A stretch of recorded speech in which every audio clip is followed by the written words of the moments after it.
So, hi.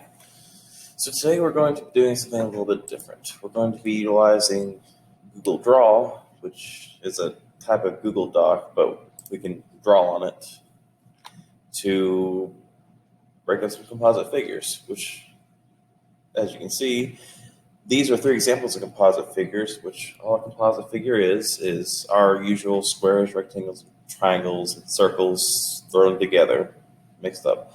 So they make these weird shapes, but they're shapes that we can break down into smaller pieces that we know how to work with. So we're using Google Draw to try and break them up and to label any of the new sides that we draw. Okay. So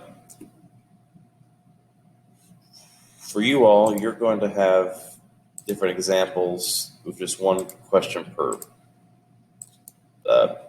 Google Draw slide sheet thing. I don't know what they're actually called, but you have 6 examples and a bonus. The bonus one's a little harder, so it's a legitimate bonus. So if you get that one right, you're definitely getting bonus points for it.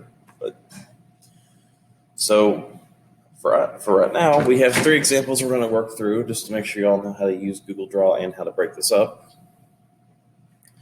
So the first thing we want to do is let's take a look at this one right here first.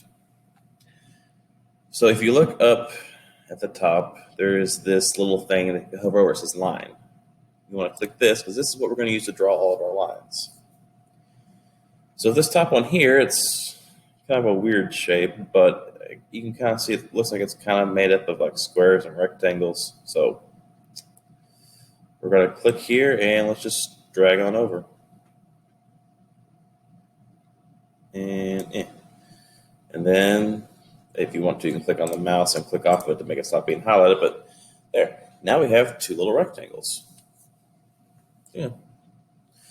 So now we need to figure out the dimensions, which this is where you have to be careful because there are a lot of numbers here, so you have to be careful and make sure you know what goes where. So for this bottom rectangle here, okay, let's start with the bottom side. So we know it has a width of 5, okay? We know, and the height here we know is 4. With rectangles, we know that opposite sides have to be congruent. So if this side's 4, so is this side. So even though there's 8 here, we have to remember that 8 is for the entire side, not just for this bottom rectangle. So what that means is if this part here is 4, and the whole thing is 8, 8 minus 4 is 4. So I know that this section here has to be 4. So if I click on this one with a T, and I click right next to it, I can type a 4. Press Enter, or click off of it rather. And so now it's labeled as 4. And it doesn't hurt to go ahead and go over here, label this as a 4 as well. If for some reason it goes weird after you click off, you can kind of click on the 4, and if you move up, you should be able to hit that and kind of drag it around a bit so you can move it wherever. Which I know it's not 4, it's 4 centimeters.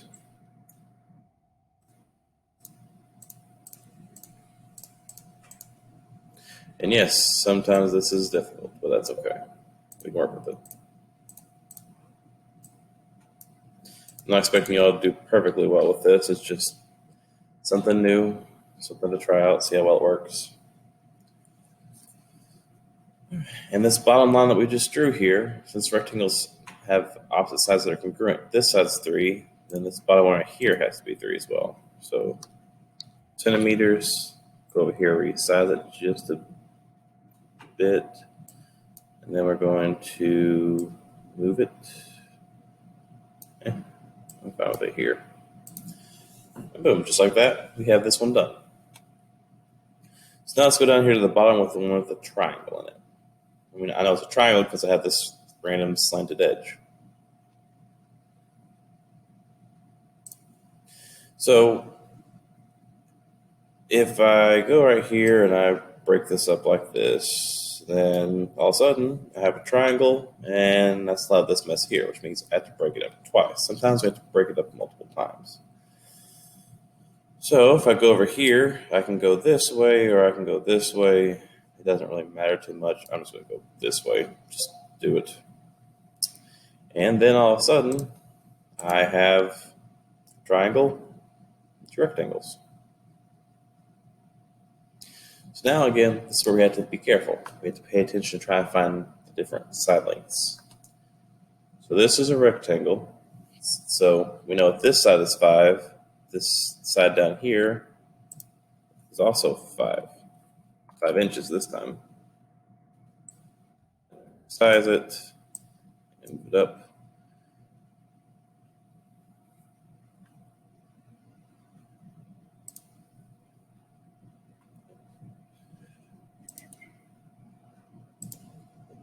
So, which actually I might move it just a bit lower, but yeah. So, what about this little piece right here? Well, let's take a, since this is kind of touching this rectangle here, let's look and see if we have anything to work with. Well, I know this side over here is 10, so that's nice. Since it's a rectangle, this entire side over here has to be 10, right?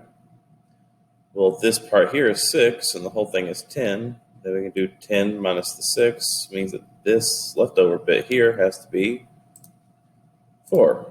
So it's 4 inches.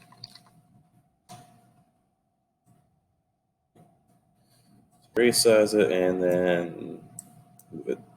Yeah, I'm not expecting you all to be perfect with this, but so if you look at this right here, there's this 15 right here. And you may think to yourself, well, that means that this is 15. But if you remember, these lines weren't here originally, were they? So that means this entire bottom is going to be the 15. So let's not worry about this yet. But this right here, it was 7. This top part here is all by itself at 7, which means this bottom section here has to be 7 as well. So that makes that a little easier. Okay. So this line here, since this is a rectangle, this is 4. This over here also has to be 4 inches. You don't have to resize it. I just like to do it to keep it a little neater. So for this triangle here, let's try and find this flat side. If we notice it has a little line here, and there's one over here too. These are congruency marks, and what that means is these two have the same length. So if this is 5 inches, then over here also has to be 5 inches.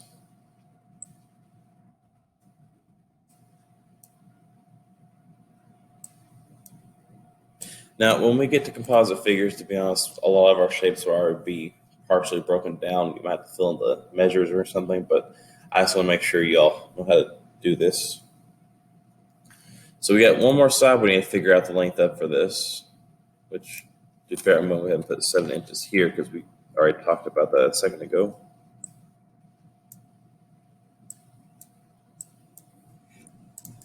And since I broke up this bottom part here, that 15 inches, it's not, the 15 inches is the entire length.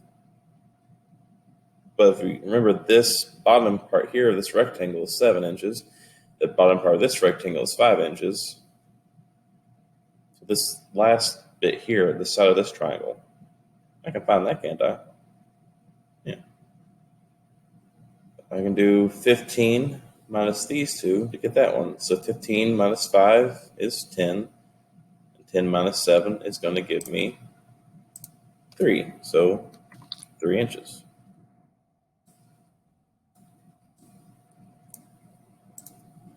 And just like that, we have all of our sides labeled.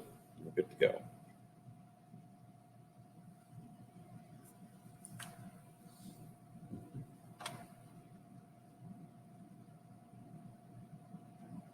So we've got one more. And if you notice, this one, it's a little different.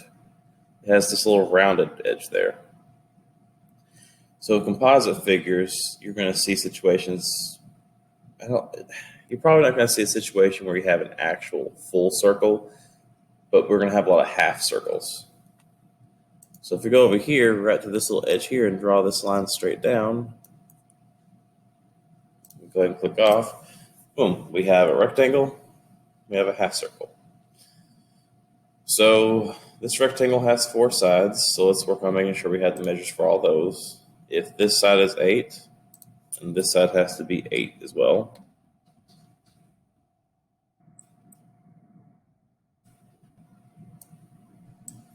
Again, I'm not expecting you all to have everything perfectly lined up. And if this top side is 20 feet, then this bottom side also has to be 20 feet.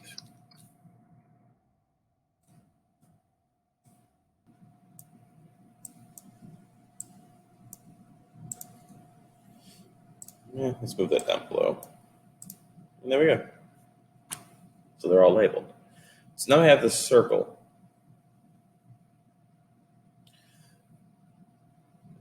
I have this marked as 8 feet, which if it's a half circle, this piece here is always going to be the diameter. So then I would have, if I wanted to measure this right here, I'd have to find the circumference of the circle and cut it in half. We're not going to worry about that just yet. I just want you to be able to break up these pieces and label the sides. So if y'all have any questions, please let me know. I know this is a little bit different than our usual thing, so that's why I want to make sure you all are willing to ask questions on this.